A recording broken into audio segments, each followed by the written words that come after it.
Hey everyone, this is John Harvey, the Safari Guy. Want to check in with you again. And one of the questions I often get asked is, how did I get into the safari business? What made me do this? What made me set up this company? So I have been traveling from a very young age, from the age of about 4 or 5. Our family always lived in different countries. My father's career took us all over the world, 2, 3 years in each country, and then moving on to another one. So from the age of 4 or 5, we were living in the Caribbean, up until the age of about 10 or 12. Then we moved to West Africa. And it was there that I experienced my very first safari in Nigeria. We went up to a remote game park up by the Kainji Dam. And we spent a couple of days there on a safari and had some phenomenal sightings, great bird life, hippo, antelope, didn't see any predators. But nevertheless, in the early 80s, that made quite an impression on me.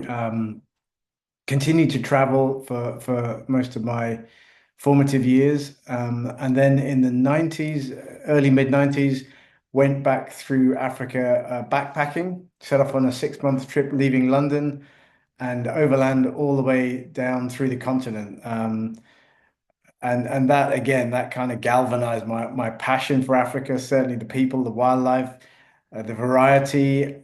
We went through most of the major game parks, game reserves on the continent, ending up in Tanzania in about 1997.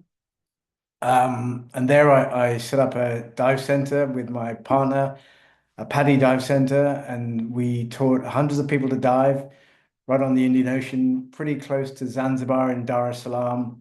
And any chance we got, weekends or vacation, we would visit the game parks of Tanzania. And uh, and that was really an incredible time. So for those 2 or 3 years, visiting places like the Serengeti, the Crater, Mikumi, Ruaha, Selous in southern Tanzania, it was a phenomenal time. And I left Tanzania in the early 2000s with a view to come back to the UK to start my own safari business. And many, many years later, that's what happened. And over the last nearly 20 years, we've sent many, many clients to Africa, and many happy clients return, obviously. So we've been very fortunate, and I'm very fortunate to have been able to follow my dreams, follow my passion, which I still do. Love talking to people about Africa, putting together trips to Africa, have a great team of people working with me, and also our partners in Africa are the very best. So that's me in a nutshell. That's how I became the Safari Guy.